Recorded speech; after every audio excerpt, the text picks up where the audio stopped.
Hello and welcome to the S Word Live. My name is Renee Rebar, sales strategist, TEDx speaker, and author. And my goal today is to help business women feel comfortable and confident selling for themselves. I've had lots of experience lately, especially with Giving Tuesday and lots of different sponsorships that people are doing when they're like, oh my gosh, Renee, I used your strategies and we hit our goal in no time flat. Well, one of my former jobs was the director of development at a nonprofit downtown Detroit. And it's definitely different raising money for a cause than it is selling your own services. Even though it's you in the front and it's you sharing with other people, it's still different because, it's you, and it makes it so much more personal. It actually lights up our primal brain like, oh my gosh, this is what I talked about in my TEDx talk. It's real rejection, and rejection is real. So say hello as you join. Today I'm talking about this word that I would share with my sales teams.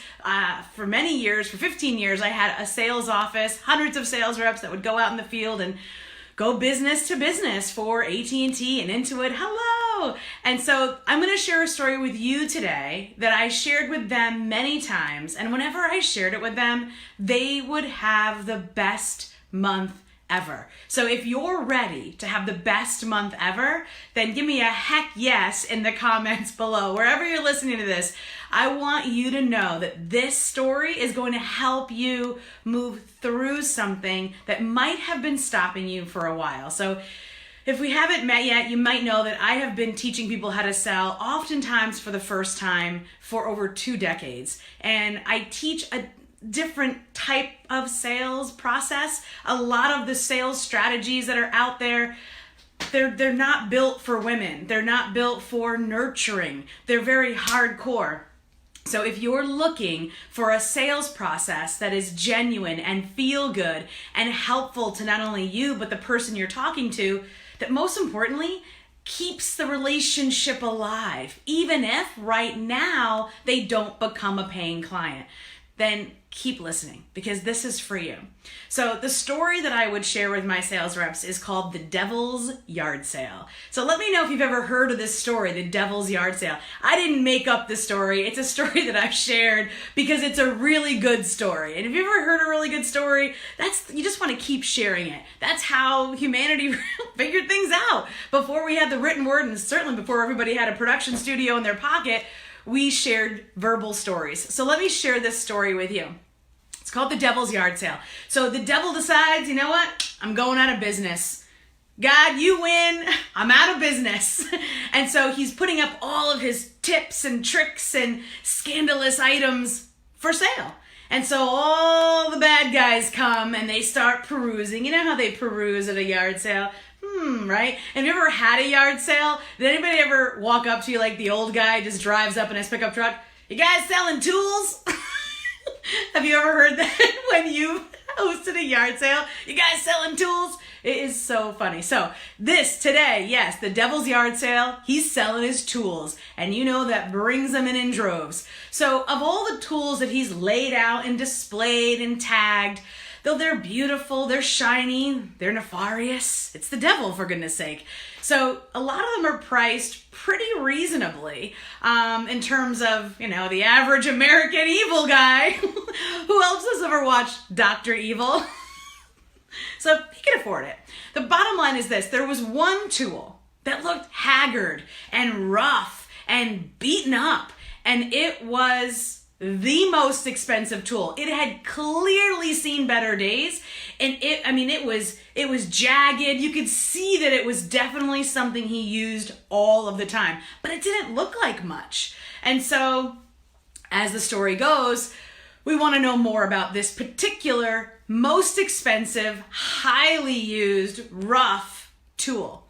Well, it looked sort of like a triangle. And in fact, the way that I used to describe it was, if you've ever used a door stopper, have you ever seen one of those, a door stopper? Tell me yes in the comments if you've used a door stopper. So for us, when I was giving these stories originally, I would pull out the door stopper. And what the door stopper looks like is a wedge, just a little wedge. Now, Hello, Tammy. Hello, Irina. Say hello as you join. Thank you for joining me live on the S Word Live. We're talking about this one word that can stop your dreams in their tracks. And so this story continuing on that I used to share with my sales reps, my goodness, this wedge that the devil was using, that he had up for sale, it was the most expensive tool he had in his yard sale. It was a wooden wedge. And it was haggard. It had splinters coming out. And, of course, the story goes on like, well, hey, what's up with this tool? Why is it so expensive? Looks like a piece of wood, like, just all like a door stopper. And the devil's like, yeah, that's all I really needed. Like, what do you mean? He's like, yeah, these other tools, I didn't really use them. I'm just kind of offloading them. This is the one you want. And of course, like, what do you mean this is the one we want? I mean, this is like 10 times more than any other tool that was available. He's going out of business. He's selling it all. And he's like, no, but seriously, I didn't even have to do much. What do you mean? Says all the evil, nefarious characters looking to buy the devil's tools. And devil says, listen, I tap it once in these humans' hearts. They do the rest. Like, what is it? What is the tool? What is it? Tell us more. He's like, it's doubt. Doubt. Doubt will kill more dreams than any bad strategy or bad luck or bad hair day ever will. Doubt.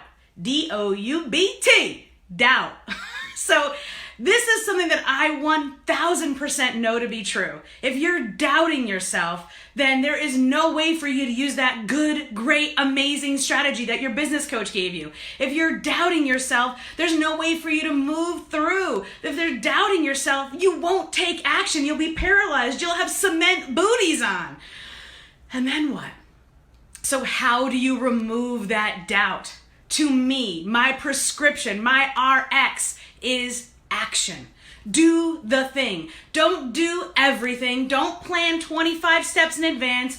You don't have to worry about what's going to happen 13 miles down the road. Just take one step now. The next best step. For that reason, it becomes super easy. If I just take one step, I can do it. It's kind of like all those 5K, from the couch to the 5K, those kinds of workouts that you have. They don't say run a 5K on day one. They say get up off the couch, walk to the door, walk around the block. That's it. So the secret is out. Doubt. Get rid of it by taking one step today. Maybe that one step for you is making a post about your story and why you started your business. Maybe that one next step is writing an email to your list about that great, amazing client that you saw explode their business because of the work you did together, and then shine the light on them. Maybe that next best step is actually clicking on into your ads, or maybe it's clicking on into your podcast. I sat on my podcast. I had like 35 episodes recorded, and I hadn't pressed play because I was doubting myself. Oh my gosh, what are people going to say? Oh my gosh, I need this, and I need a special intro and outro and sponsorships and editing and You know what? I pressed play. I've got over 70 episodes in there now. People listen to it all over the world. Apparently I'm really big in Korea. As per the map that they show you.